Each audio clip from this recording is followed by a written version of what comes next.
Сәлеметсіңдер ме бірінші сынып оқушылары? Математика сабағына қош келдіңіздер. Бүгінгі сабағымыздың тақырыбы белгісіз қосылғышы бар теңдеуді шешу. Бұл сабақтың мақсаты балалар теңдеуді іріктеу арқылы қосу және азайту байланысының негізінде шешу. Ал балалар барлығымыз бірге орнымыздан тұрып, бүгінгі күнімізге мына бір өлең шумақтары арқылы сәттілік тілейік балалар. Біз балдырған баламыз, құстай қанат қағамыз. Дүниені аралап, оқып білім аламыз. Көзді салып қараңыз, былай қанат қағамыз. Ал балалар, жаңа сабақты бастамас бұрын, қосу амалының компоненттерінің атауын бір қайталап жіберейік балалар. Барлықтарының бірге менімен қайталаймыз. Ал балалар, сендерге 6 қосу 2 қосындысы 8-ге тең деген теңдік берілді. Бұл жердегі бірінші 6 саны бірінші қосылғыш. 2 саны бұл жерде балалар екінші қосылғыш. Ал 8 саны бұл жерде қосындының мәніне тең екен балалар. Енді осы теңдікті біз теңдеуге айналдырайық. Міне балалар, ол үшін біз не істедік? Екінші қосылғышты 2-нің орнына x-ті жаза қойдық. Бізде теңдеу дайын болды. Балалар, теңдеуіміздің сызбасын дайындап көрейік. Бұл жерде балалар x белгісіз санды табу үшін біз қосындының мәнінен белгілі қосылғышты азайтып көрейік. Сол кезде біз x-тің орнындағы санды табуымызға болады екен. Енді бізге оңайырақ болу үшін тағы да бір жолын үйретейін сендерге. Теңдеуіміздің сызбасын дайындап көрейік балалар. Сызбаның бөліктерден және бүтіннен тұратынын білесіңдер, балалар? Өткен сабақта өттік біз. Бірінші бөлік ол бірінші қосылғыш. Яғни біз оны қызыл түспен белгілейміз. Ол нешеге тең? Ол 6-ға тең екен балалар. Ал екінші қосылғыш бізде белгісіз, біз оны жасыл түсті сызықпен белгілейміз. Ол нешеге тең? Ол белгісіз, біз оны x әріпімен белгілейміз. Ал бүтін бөлігі бізде нешеге тең болды? Бүтін бөлігі 8-ге тең болды, балалар? Теңдеуіміздің сызбасы да дайын болды. Белгісіз қосылғышты табу үшін қосындының мәнінен белгілі қосылғышты азайтамыз деген ережені бір қайталап алдық балалар сендермен. Міне балалар, сендер қосу амалының компоненттерінің атауын қайталауды тағы да бір қайталап үйрендіңдер, балалар? Қосындыны теңдеуге айналдыруды үйрендіңдер. Теңдеудің сызбасын сызуды тағы да бір еске түсіріп алдыңдар, балалар? Сондай-ақ белгісіз қосылғышты оп-оңай қалай табуға болатынын және оның ережесін бір пысықтап алдыңдар.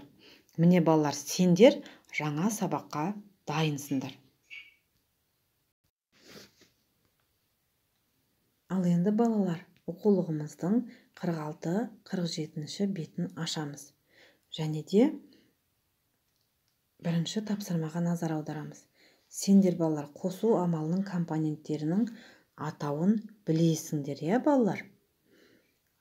Теңдеуге сызба құрастыруды да білесіңдер, есімізге түсіріп алдық, балалар? Белгісіз қосылғышты қандай ережемен табуға керектігін де меңгердіңдер. Енді сендер белгісіз қосылғышы бар теңдеуді қалай шешу керектігінің жолын үйрену ғана қалды. Ал олай болса, мұқият тыңдаймыз, балалар.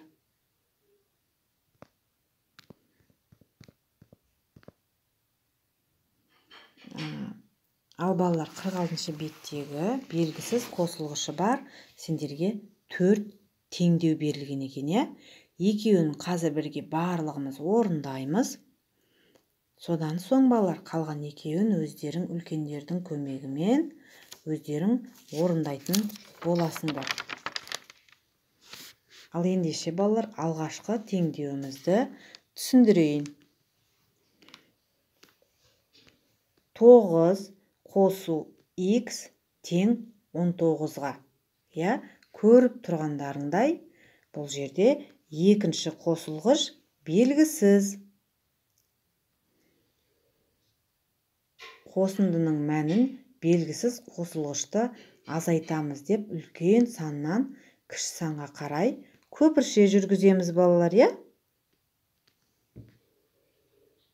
Балалар, сендер бастапқы кезде көпіршелерді қолдануға қысылмаңдар. Үйренгеннен кейін бұны қолданбауларыңа да болады. Ал теңдеудің екінші жолында балалар әріпті бөлек, сандарды бөлек жинақтауды бастаймыз. Алдымен x-ті жазамыз, бұл теңдіктің сол жағына жазылады. X-тан кейін теңдік белгісін қоямыздағы өзіміз көпірше арқылы тауып алған 19 азайту 9-дың айырмасы деген санды өрнекті жаза қоямыз. Үшінші жолы, бұл үшінші жол теңдеудің шешімі немесе теңдеудің түбірі деп аталады. Тағы да x-ті жазамыз, тағы да теңдікті қоямыз. 19 бен 9-дың айырмасы 10-ға тең екені белгілі, балалар. Демек, x-тің орнында 10 саны тұруы керек екен. Енді балалар, теңдеудің түбірінен кейін сызықша қоямыз. Теңдеудің төртінші жолына келгенде бірінші жолдағы мәліметті қайта жазамыз. Бірақ x-тің орнына мәнін қойып өзгерте жазамыз балалар. Ал бесінші жолда теңдеудің дұрыс шыққанын тексеру үшін теңдеудің оң жағы мен сол жағындағы мәндерін салыстырып жазамыз.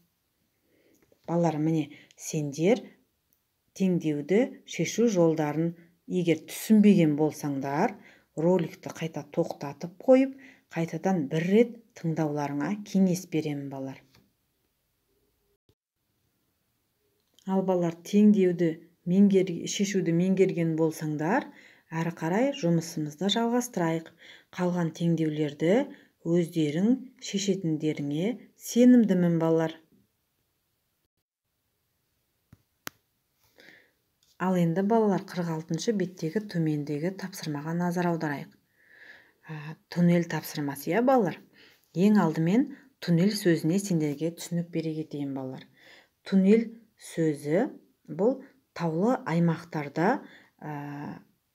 автомобильдер мен пойыздар жүруге ыңғайлы болу үшін тауды тесіп жасалған жол туннель деп аталады екен балалар. Туннель қолдан жарықтандырылады екен балалар. Енді суреттен байқасаңдар, пойыздың 18 вагоннан тұратынын көріп тұрмыз, Туннельден 2 вагон шықса, туннельге әлі 4 вагон кіріп үлгермеген. Сонда пойыздың 6 вагоны туннельдің сыртында тұр. Балалар, бұл жерде біз пойыздың 18 вагоннан тұратынын көріп тұрмыз. Және де оның 6 вагонында көріп тұрмыз. Ал қалған туннельдің ішіндегі вагондары бізге белгісіз. Ол үшін не істейміз балалар? Белгілі қосындының мәнінен белгілі қосылғышқа қарай көпірше орнатамыз, балалар. Яғни бұл жерде біз 18 санынан 6 санын азайтамыз. Бұл теңдеуді өздерің жеке шығарасыңдар. Бұл сендерге тапсырма балалар.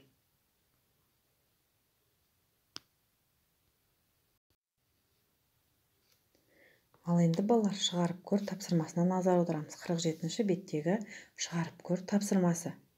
Бұл тапсырма бізге текшелерді пайдаланып теңдеу құрастыруды және оларды шешуді ұсынып отыр балалар. Ең алдымен А нұсқасына назар аударайықшы балалар. Бұл жерде сол жағындағы бұл жердегі сол жағында 4 текше берілген екені белгілі, иә балалар? Оған бірнеше текше қосылғаннан кейін ол неше текше болды? 8 текше болды, балалар. Міне, біздің алғашқы теңдігіміз дайын болды. Яғни 4 қосу белгісіз текшені қосылғаннан кейін бізде 8 текше пайда болып отыр, иә балалар? Ол алғашқы теңдеуімізді құрастырдық.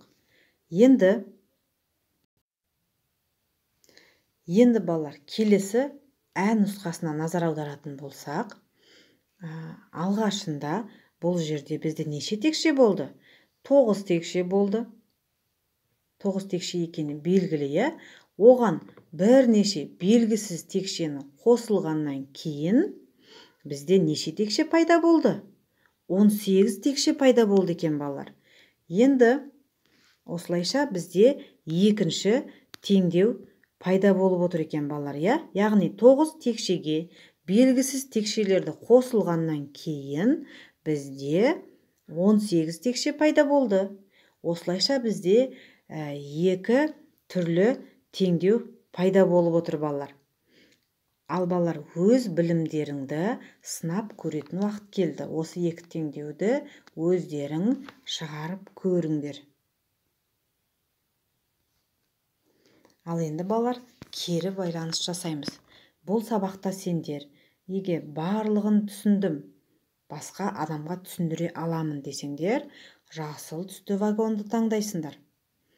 Түсіндім, бірақ түсіндіре алмаймын деген балалар, ортасындағы қызғылт вагонды таңдаймыз.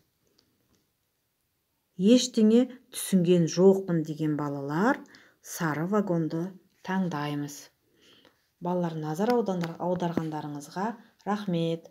Сабағымыз аяқталды. Сау болыңыздар.